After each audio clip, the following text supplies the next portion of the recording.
Thank you. Thank you very much, everybody. My name is MuHKA.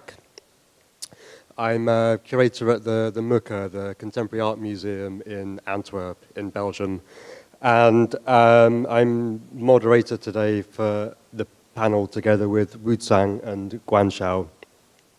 And having been present for the last conversation, I think our conversation is going to be, in a way, a little bit of a sort of logical progression on from some of the themes that they were talking about. The title of our panel is Post-Global Art After Identity Politics, which I think will also carry on some of the sort of tensions around the I word. The topic and this invitation, I think, relates quite directly to the exhibition Don't You Know Who I Am? Art After Identity Politics that we held at the museum last summer, which basically was a survey exhibition that I, along with my colleague Anders Kruger, organized, which was specifically about observing emergent practices, particularly emergent practices that employ various modes and means for considering what traditionally gets described as identity politics. And particularly we were interested in sort of interrogating the relationship between identity and identification, and to think broadly about the relevance of identity in art today. And I'm really happy to say that Wu and Guan Xiao were two of the participants in the exhibition. Wu is an artist based in Los Angeles, currently in residence at the Spring Workshop here in Hong Kong. And Guan Xiao is an artist living in Beijing. You can presently see some of her work at the New Museum in New York in their triennial. And I'm just going to sort of firstly talk for sort of 5 or so minutes to introduce what we were trying to do with the exhibitions, the sort of the motivations and the observations. And afterwards, both Wu and Guan Xiao will talk a little bit about some of their works to sort of, which I think will be particularly useful for people that are not, might not be familiar with their work. And then after that, we'll just basically sort of start a conversation. And we decided before the talk that we're going to give each other a free pass to sort of interrupt each other as much as possible. But to interrupt each other with questions and not just for the sake of interrupting each other. And I'll also, whilst we're sort of having our conversation, show some images from the show, which I'm not really going to talk about. And so I'm quite conscious that when you look at sort of secondary images, there's always this sort of flattening out effect. So you'll be missing a lot of the content. Particularly, there's a lot of the work has strong sort of performative aspects that led to what you would actually experience within the exhibition. So for that reason, I would sort of, if you're interested to find out more, I would propose that you have a look at the special website that we made for the exhibition. So this is a sort of screen grab of that. So if you go to, you can probably just about read it, afteridentity.muhka.be, and you'll be able to find out about all of the artists and the works, and download the ebook and a whole load of other stuff. But so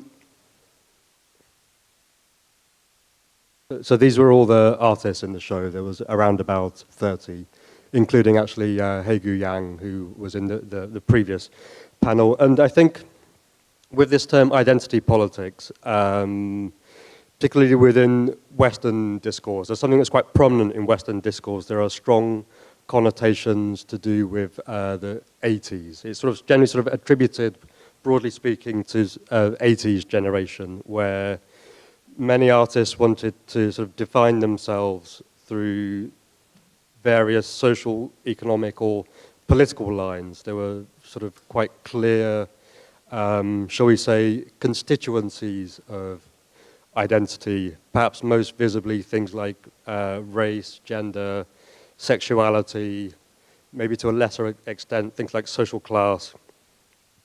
And it's hard to sort of talk about these things without massively generalizing, but very often they're from a perspective of marginalization. So people are sort of considered to be sort of marginalized from sort of the main general thrust of society. And a lot of these practices related to identity politics, the main strategy involved was through this idea of visibility, somehow making yourself visible as a marginalized person. And very often it would be through sort of, on an aesthetic level, through representations of the self or the body. Something that the writer Peggy Phelan described as being the economy of reproduction, as she describes it. And I think sort of in relation to this, for me, one important aspect of this conversation is to do with the art system itself. And so sort of thinking a bit beyond sort of the aesthetic questions of identity politics-based practice. You know, at the very sort of core of these practices, that there was a sort of inherent value to do with challenging a sort of a belief in sort of the universality of art, a sort of universal aesthetics or sort of universal values of Western art and Western modernism, which, of course, through these challenges, we understand now, well, ultimately, this idea of universality was a sort of construct, actually, a sort of a Western construct. And it's actually much more interesting in hindsight to think of the university of modernity as ultimately being actually an expression of European identity, actually. And so in and amongst all of this,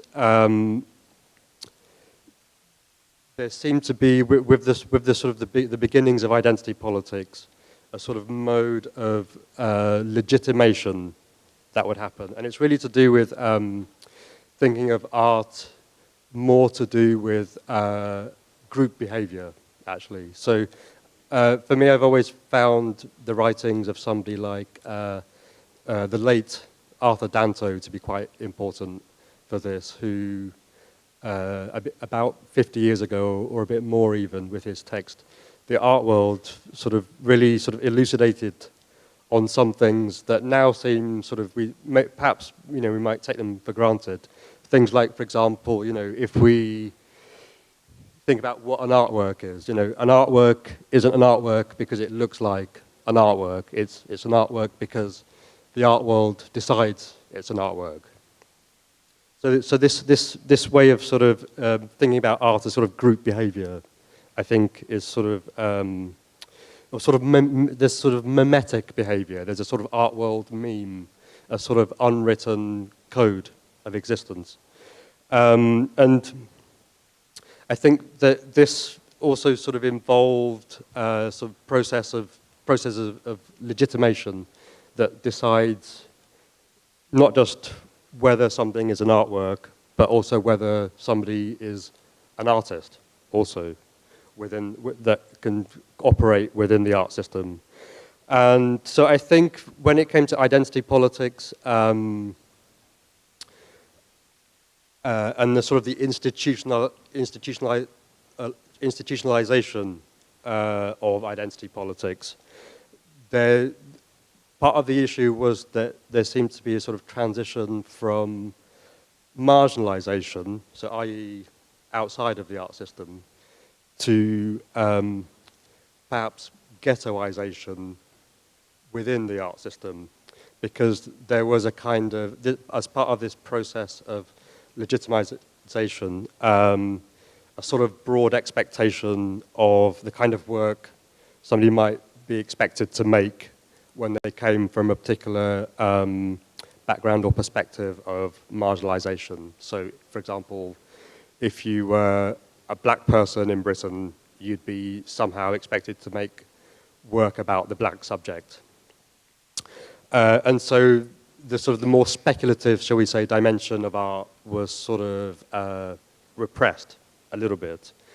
And I think with this exhibition, I think it was very much based on observations of what artists were doing now and trying to sort of survey that, and our observations being that actually artists once again are considering notions of identity, but perhaps in a more broader or in a different way, and thinking about selfhood and identities in a much more sort of pluralistic and multifaceted way, sort of closely connected with ideas of complexity, which the art system has not always or willing to be able to accommodate. And I think so these sort of ideas around complexity are quite important, because when artists sort of work in this way, it's perhaps sometimes harder to put your finger on exactly what it is that they're doing. So this process of legitimation becomes a bit more difficult to sort of carry through. And so I think for me and my colleague, it was really, at the core of this whole thing, there was a kind of belief in the idea that actually what artists are doing possesses much more intelligence, actually, than the art system. And so we wanted to sort of address somehow the terms of engagement between institutions and what artists are doing. And because we sort of ultimately believe it needs to be addressed and changed. And I think this idea of generationality was also quite important for us as well, something that Yang mentioned in the previous talk, to think about this idea of how a new generation interrogates the formation and understandings, new and old, of identities in the world. And I think it was also interesting for us to sort of figure out some of these artistic strategies involved, which included things like abstraction, sort of basically sort of experimenting with non-figurative forms of representation, performativity, objecthood, sort of our things like object relations, how our relationship to objects are quite fundamental in the formation of selfhood. Different kinds of analysis of selfhood from cultural and scientific perspectives, activism, fiction also, and the logic and aesthetics of the digital, which I think is quite important to think about the differences between now and the 80s generation. The fact that sort of technology has changed how we understand and how we form identities. And of course, the internationalism as well. The fact that the art world is so much more globalized than before. And also to think about how the art system relates to globalization, and whether this process of legitimation that existed previously, whether it's somehow, in a certain sense, is it being mirrored in a much more global art world in terms of the expectations of what artists do, perhaps based on where they're from, etc. And of course, all these different strategies that artists employ, they don't necessarily always reinforce each other as positions, but artists, of course, have never accepted any kind of ban on self-contradiction, shall we say. So I think, just to sort of tie up my sort of synopsis of the motivations for the exhibition that we did, our observations were that really there was a desire for, rather than universal thinking, more sort of relativistic thinking or understanding of art and identity, and more based on sort of intersectionality, and that the fact there's a range of socio-cultural factors in the formation of selfhood. And perhaps also importantly that when artists deal with identity now, it's not necessarily always actually from a perspective of marginalization, which might or might not indicate that the self and the other are somehow moving nearer to each other in terms of what kind of rights they have as artists to do the kind of practices that they want. So I think ultimately what I'm trying to say is that the way artists deal with identity now is really not about agreeing that the representation of identities is purely at the level of face value. And so the question of identity now is very much a space where art can fulfill its potential as a space for, broadly speaking, experimentation, maybe even experimental living even, and more sort of speculative thinking, and really sort of interrogating the relationships between representation and identity, and sort of identity and identification, shall we say.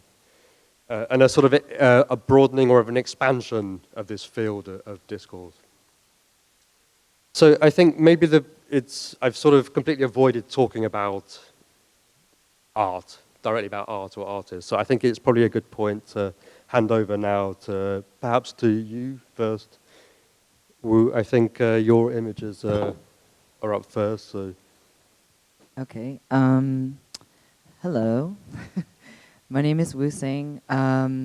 Thank you for this introduction. I was thinking, actually, I was born in 1982, so I guess identity politics are sort of like my primal scene or something. Like, I've always had this fantasy about social movements, and like, I guess growing up I was always very inspired by images, particularly films and narratives about, I guess, yeah, like civil rights movements, and particularly like about queer people or women or people of color. And I also, in my coming of age, was sort of very involved as an activist, involved with LGBT rights and feminism, and these things just all like sort of informed my like coming of age. And I'm also I have always been very involved in, I guess, like I would say like underground culture, like subculture, like very involved with like music and like DJs and club culture. And when I started making art, I was actually just making art about what I was excited about, and I was very surprised when it started to interact with like the larger art world, because this phrase identity politics came up a lot with my work, and I was never totally understanding it, because I was like, well, I'm just making work about me and my friends and the things that I'm interested in and who I am. For some reason, it's that thing you were saying, like, people are like, oh, well, you're transgender, so your work must be about being transgender or something like that. And so I really was very like reticent to engage in that way. Although I think like nowadays I'm much more interested in the subject matter. Mostly my work is, I work as a performer and a filmmaker, and my work is generally very like durational based or like installation based. So it's really hard to represent with images, or with still images, but oh, I forgot what I was gonna say. What were we talking about? Oh yeah, I was gonna say, well, the film that's in the exhibition that Nav curated is called Shape of a Right Statement, and it's a performance that I did of this manifesto by this autism rights activist named Amanda Baggs. There's just so many things about this film. It's like, again, it's like impossible to represent with like an image, but like it's a manifesto that she gives about language, and her film is called In My Language.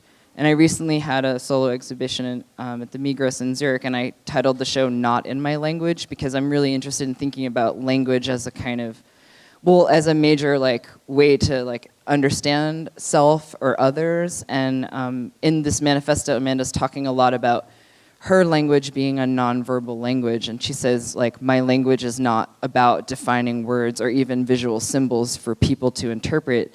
It is about being in a constant conversation with every aspect of my environment, reacting physically to all parts of my surroundings. And I can really identify with that idea of language, which I think also could be seen as a sort of, like, I might talk about it in terms of like a queer sensorium, or like a way of organizing the world in relation to like feelings or sensations. And I think there are a lot of ways in which I was identifying with her text, but at the same time, for me to appropriate, and again, this gets into the film and you would have to understand the performance, it's like I do this very specific mimetic thing where I'm like, I call it full body quotation, and I'm re-speaking very precisely her voice. And it's actually a computer voice, because she doesn't speak, she types, and then the computer speaks for her. So it's really about like kind of getting in there and using voice and performance to sort of try to get at what that what that closeness could be, to be identifying with someone. What does it mean to speak for someone else? I guess basically is a central question of my work, is like, who am I, or who am I to speak for, or who is speaking and for whom? And the way that voice can sort of be like this kind of agent of self or of subjectivity, and how we can sort of like use that as a medium to sort of like, you know, open up these questions into a bigger way. So that's all.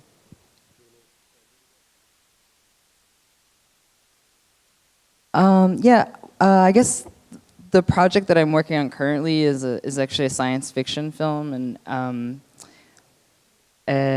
what could I say about it? Well, it kind of picks up, I made this documentary called Wildness, which was something that I think, I was talking earlier about people, I think where the identity politics pin got tagged to me was like with this big documentary that I made about transgender immigrant experience in Los Angeles, and it really has to do with like my activities as a local activist in LA.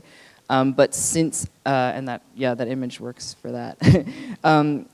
But like currently, I think one of the things that I've been in this science fiction project, which I'm doing in collaboration with a performer named Boychild, is we've been filming in a lot of different cities, like Mexico City and Amsterdam and here in Hong Kong, and it's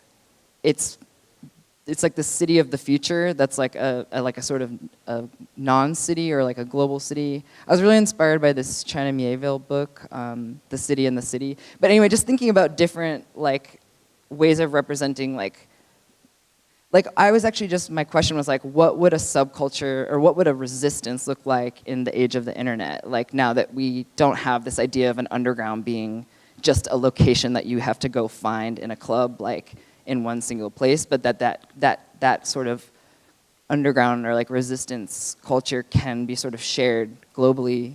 It's enabled by the internet, but it also kind of creates a much different, in terms of like the body politics of that space, or all these sort of like politics of like repping where you come from, like what your clothes are like how you act, like, you know, those things are traditionally tied to like your struggle or like where you came from, and now those things are very easily like just like in the Tumblr of the internet. So anyway, yeah. Guan, Xiao, do you want to say a few words about your work? Yeah, when I first received the Nave's invite to the MuHKA show about this subject identity, I kind of like, and it included this one even. I mean, I'm kind of like confused, like, okay, I never think about this topic like identity, and I never think about what's my relationship with this topic. But somehow it brings me another kind of interesting things. I mean, now artists seems like new hunters, like people more and more trying to find a lot of new things to do. It's kind of like becoming your job to provide the audience about new effect or, I mean, new things. But sometimes that can make us very lost or confused. So I think that maybe to bring back the identity probably could provide another way of thinking about who am I, like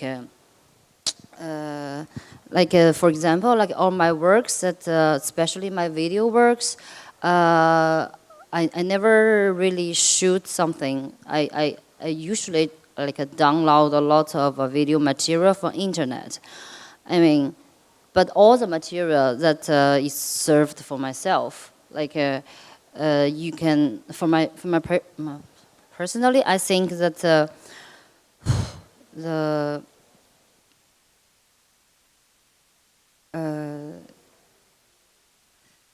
sorry, I kind of like I'm a little bit nervous. I'm sorry.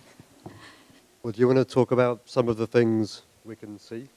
Yes, for example, that's my video actions. I just made up that.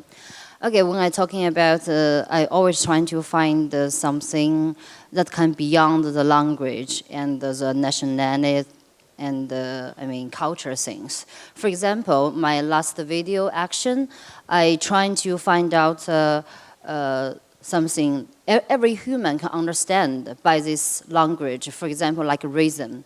That's beating. Like when you're talking and when you see something and when you touch something, I believe that there always have beating inside, like a rhythm inside.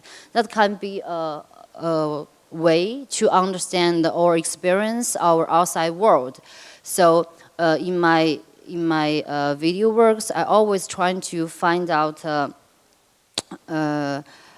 I think the most important thing for myself is trying to find out the various weaving way. That's how I reflect the outside world. So the rhythm just example, like a simple thing. It's just a simple. And sorry. Can you tell us about these sculptures? Because it's interesting. Hege Yang in the previous talk talked about things like anthropomorphism. And yeah, these sculptures actually I started to make it since last year.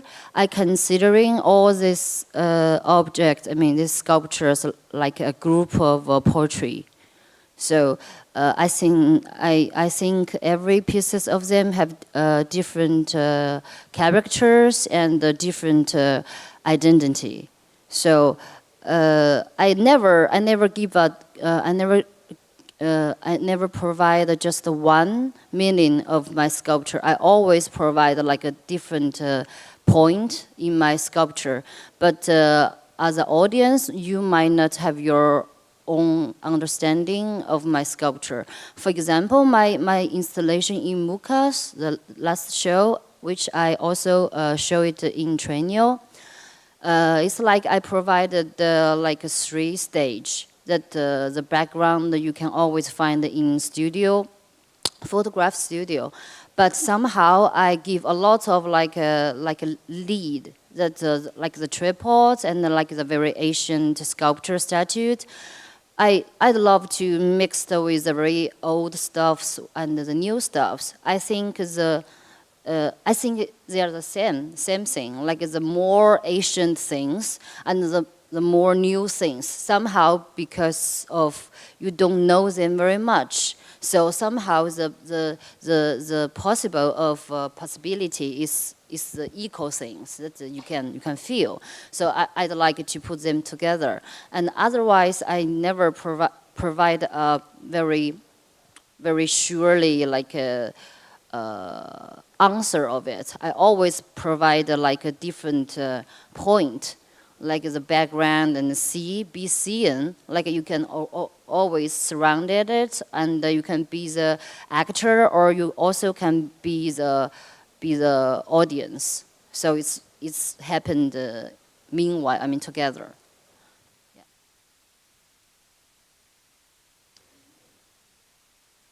I wanted to ask more about your 3-channel video action, because you were talking about the drumming. It seems like that film is very much about like languages, or like how rhythm can be a kind of a language. Yeah, I think that because in that video, I using sound or rhythm as a way of we can understand the outside world. Like when we watching some movie, you can always feel the cutting cutting rhythm. Or when you talk to somebody, you can feel that the different people have the different way of pose, and or you watching some shapes, some vase maybe the up and down and the different structures. You can feel that there are something different inside, like musical things. But somehow I feel the outside world that you can use these rhythm things to link everything together. Yeah, so that is in my last video. I trying to make explanation how I feel about this outside world. I think that can beyond the language. That I mean, your body, your gesture can show up your personality, and of course the color and the sound and the beating can shows up. I mean, everybody's personality. I think that's a very important thing to me. I think I've always found there's a big difference somehow between your sculptural works and your videos, actually. Like, I mean, they both tend to sort of appropriate lots of existing motifs from the world. So they relate in that way, but they function quite differently in terms of when you experience them. So when I saw this work that we have up on now, I saw it, I can't remember, 3-4 years ago in Shenzhen, and there was just something sort of quite, for me, like quite, sort of almost like alien about it, actually. Yeah. And I mean that in a sort of like a really healthy way, that encountering something alien can be quite sort of a healthy experience. And whereas the videos are quite different. Yeah, it's really quite different. I mean, my video is maybe it's not like other ones, because my video and my sculpture is kind of like you started to working from the two extremely different sides. One is very logic, and another one is really like radical or very, I don't know, more sensible. I mean, but somehow when you started from this way or even this way, they can meet each other at the middle, so it can keep your balance. Like as a human being, you always have a very logical way, and sometimes you always can be passionate. So I don't know, that can help me a lot. I mean, like Wu's video, but I mean, I saw her old video. It's more like a documentary and more realistic. But I also saw your new work. It's more, I mean, personally to myself, it's very, I don't know, it's emotional and more soft, and it's like sci-fi stories. I don't know what's the change comes from. I mean, Actually, yeah, the documentary that you're talking about, Wildness, was the first film that I ever made. So I didn't really know how to make a film before that. And in the process of learning how to, I think something I've become very interested in is, I guess, like cinematic like storytelling, and how actually the best way to tell a story in a film is not through the words. It's absolutely through the rhythm of the editing and the sound and the images. And it's like one of those things that they tell you to do if you're in film school, which I didn't go, but is to like watch movies with the dialogue turned off and see if you can understand. Because a good film you should be able to understand just by like without the words. And so I'm really trying, that is something I'm like really trying to do now in my work, is think about how to tell the story without language. So. yeah, so true. Or like language. I'm sort of curious to ask you both a bit about how you sort of see yourself, how you relate to the art world, actually. And because a lot of your activity seems to sit outside it, you know, your sort of activity with the Silver Platter Club, and, you know, even for example, your work within the sort of film world somehow. So I'm sort of curious to hear a bit about that. Yeah, I mean, I actually am primarily working in the art world right now, although I am like working on this film kind of concurrently with the idea that it potentially could be broadcast or film sort of cinema. And I've noticed that as I do installation work, I am really interested in transforming environments so that it's like, I think the white cube has always been really tough for me. I really like to just immediately change the lighting, for example. I just like always have to deal with like the whole space because it's hard for me to think about white cubes as like neutral. I mean, I'm sure it is for everyone, but for me, I just like immediately, that's the first thing. And yeah, I don't know what else to say. What? I forgot. But your sort of different activities, did they sort of emerge at around about the same time, sort of working within the art world, and then all your other sort of more activist work, or how did that sort of come about?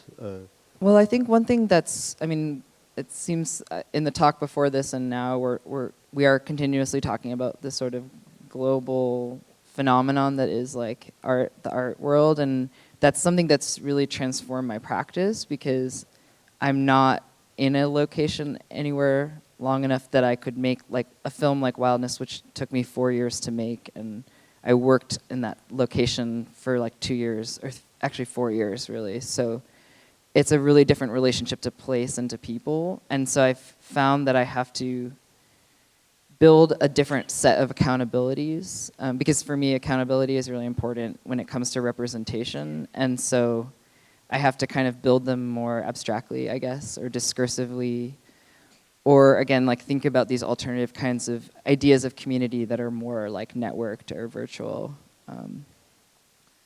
So, yeah. But there seems to be something for me quite important about the fact that you know, we're all sort of slightly different people in different situations. Like when we're at home, we're one person. When we're at work or in the studio or in the social space, but doesn't necessarily mean that any of them are more inauthentic than any other. And so somehow I think all of these sort of in the everyday, these sort of different sort of identities that we take on seems quite fundamental to your sort of life and work somehow. Yeah, that's a really good point. I mean, I definitely think that one of the organizing principles for me when I'm working is just like, what am I trying to say and who am I saying it to? And therefore that kind of determines how I say it, because it's, yeah, you would use a completely different language, or you would, you know, have a completely different social presentation depending on who you're talking to, depending on the, I guess, the desire to communicate like your ideas to others. So, for example, like talking about cinematic narrative, or it's like that's a language that I actually find a lot of resistance in the visual art context. Like people can sometimes be very suspicious of narrative, conventional narrative, and I think for good reason, or like sort of like film narrative in the sense that that whole idea of like sentimentality or like psychological realism, where you're actually trying to like manipulate basically your viewer's experience to provoke emotions. And I think that that's something, yeah, that I'm actually always interested in, like kind of like taking a language from one place and kind of like try to make it pass in another place so that it like could, I guess, intervene on the dominant language or something. And I think now I'm always thinking about one question, like should we artists like to really forget about the artist things? It's like we take artists as a I don't know, as a title or as an identity like for a long time. Like sometimes I feel that can be limited to doing things. I mean, sometimes I really want to, or trying hard to forget that I'm an artist. I'm trying to think about as a human being. So, I mean, if you are a human being, so I'd like to talking about like a humanism instead of identity. That the humanism in art world, that we can also feel, we can also feel the same pain, the joy and the tears, the sad things, as a human, because it's not only because your nationality or your cultural background, it's just because you are human. So, sometimes in my art practice, I try to find all this common point through people, through human. That's talking about language again. That can really beyond the language. And in my art practice, I also very think about audience. Like I don't know, in a space, in a white space, or I don't know, in a museum space, you provide something that the audience can see, but somehow the audience and the object to become another landscape that the other, I mean, outside layer people can also see. So in my art practice, I always think about the things, how can be the main object, and what's the relationship between the object and the audience. Yeah, this is, I think, take my.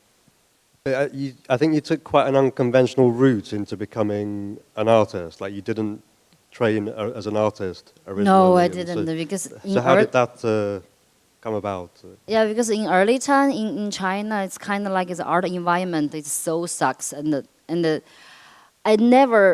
I never, I cannot imagine that to be any part of it. I mean, it's so ugly. I'm sorry, but I must say that because in that time, my practice or my thinking of art shouldn't be just like that. I mean, should be any possibility of. Wait, sorry, can you give a little background of how you entered Like art? 10 years ago, or maybe more than 10 years ago, like when I'm in high school or something. It's so different that when you go to the internet, check out, I mean, in that time, maybe it's Artnet, and you go back to your society, you go back to your real life, you find out that the art environment is so different, like in your imagine. So I'm not sure, should I become an artist or something else?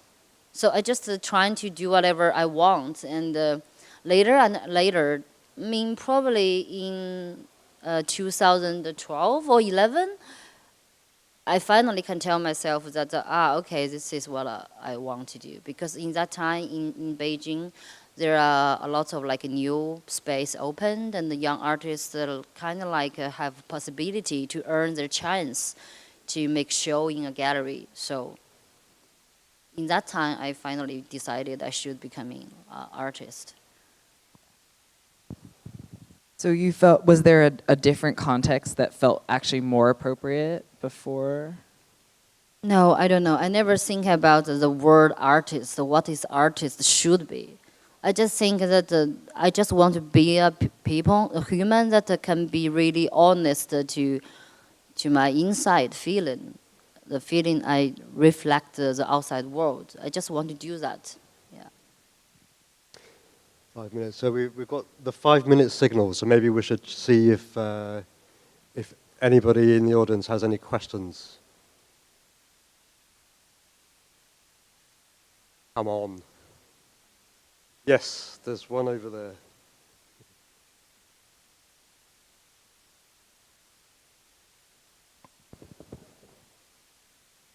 Thank you for a wonderful conversation and an insight into your work. Actually, was lucky enough to see the show at MuHKA. I actually sort of, I don't know, I kind of, when I was listening to both of you talk about your work, I was thinking about sort of where language collapses, where narrativity collapses, where sort of logic collapses, and I was thinking sort of about poetry, actually. And it's a very simple question to both of you. How do you relate to poetry, and do you think about it in relation to your art practice?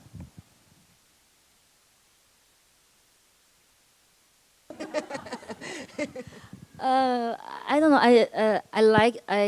I like poetry, and I think between the poem and the art pieces have a common point. That I mean, a lot of pieces that can move me is like the artist. I mean, or the poem. It provides you something that you can see and you can touch, but the really meaning is far away from here. You see it, but the things be provided is always not here. It's somewhere else. So I think that is the most beautiful things that I can find, the common sense that I can find in art and poem. Yeah, it's hard to say that in my work there have some poem feeling in my work. It's hard to say. I don't know because it's not up to me, but I'd love to think in that way.